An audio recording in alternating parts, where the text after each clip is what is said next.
This is from Are We So Screwed? We Are So Screwed. I also want to give a shout out to Erin Brockovich.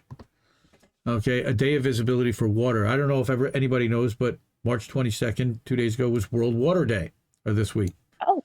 So learn more about the basics of groundwater, which is necessary for drinking water, sanitation, our food supply, and a natural world. And I'm not going to go through this whole long article because it is long and extensive, but I think it's really important.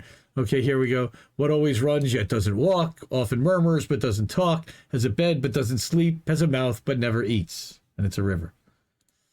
So she's clever. Erin Brockovich, you know, she's an advocate. We've got our own Erin Brockovich in the chat here, Noli D, who goes out and helps people that are in trouble with the law and with law enforcement and police accountability, cop watch stuff. Love to meet her. She's fantastic. Yep, you'll definitely be meeting her soon.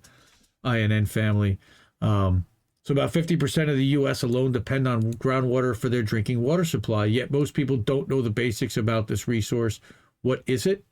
How do we get it? How do we harvest? How do we... It's amazing. I mean, again, this is a long, extensive article. Why should we care more about it? 70% of the Earth's surface is covered in water, which we know. 96% of it is saline, and less than 1% is drinkable, potable water. All right. Surface water and groundwater are the potable water. And then stuff that we have to treat and filter in order to even drink it at all. Groundwater is overused when more water is abstracted from huge aquifers, right? Like huge problem, like and in watering crops. In some cases, we don't know how much groundwater lies beneath our feet, which means we could be failing to harness a potentially vital water resource. Okay, exploring groundwater will be central to surviving and adapting to climate change. The only thing I don't want to hear is drill, baby, drill. I don't think Erin Brockovich is going to advocate for drill, baby, drill, but how do we regulate it? And that's a great question. So this is about regulating it and what the criteria the EPA has and what they're looking for to determine if it's What safe. I worry about is them trying to privatize. Oh, well, they're definitely doing that. And they're already, Wall Street is doing like water futures and stuff. They know that this is where, I mean, Kamala Harris kind of let the cat out of the bag earlier last year that she said basically the next frontier will be fought over water. That is just, yeah. And the fact that Flint, Michigan still has doesn't pipes. have clean. Nope, still doesn't have clean water. Sees Nestle 100%. They're getting Michigan clean water for free. If the EPA establishes a regulation for a contaminant, then public water systems need to comply with it. But if the EPA decides not to regulate, then it may issue a health advisory, which is a non-enforceable federal limit that serves as a technical guidance for federal, state, local officials. But let's take a moment to get clear. We have enforceable and non-enforceable regulations.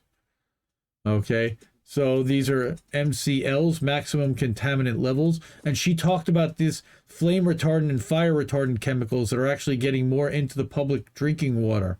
And MCL is the legal threshold limit on the amount of substance allowed in public water systems according to the SDWA, Southern Something Water Association. Legal limit substance allowed. Okay. Oh. Per milligrams of drinking water, right. These standards are set by the EPA. Okay. They first look at what levels of contaminant can be present with no adverse health issues. And a lot of times we don't know about it until it's already killing people or getting them sick to begin with. All right. Right. MCL goal is set as close as possible by the goal, but the system is not perfect, as she says.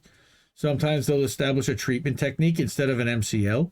Again, and this is really, I guess that's about it. Instead of an MCL, which is a procedure that must be followed to treat water as for a contaminant, enforceable, and it's not perfect regulation, but both MCLs and TTs are known as primary standards in EPA speak.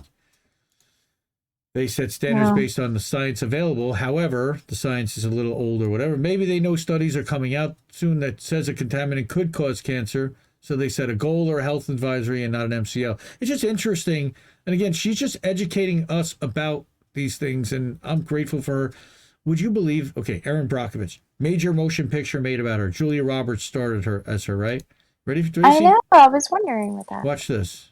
How many likes are there of this post? 3. 3. Nobody sees this stuff. I don't know why. She's got a pretty good following on Twitter, but for whatever reason, this blog, this Substack gets very little love. And I'm a big fan. I wonder if maybe she's getting suppressed. Yeah, maybe, but she's a blue check, and she's friends with a lot of blue checks. And right now, she's actually tweeting out support of Ukraine on a daily basis. And I think she's buying into a lot of the liberal mainstream narrative about what's happening and how one-sided, with the one-sided coverage, and it's all Ukraine, Ukraine, Ukraine. Well, what about all the Russian citizens that, they've now had communications cut off? The sanctions are killing. The sanctions are killing, that we've cut off from the rest of the civilized world, from the Western world. I wouldn't say civilized world because they're civilized too. But that we have forced this upon Russian citizens that didn't ask for any of this. Exactly.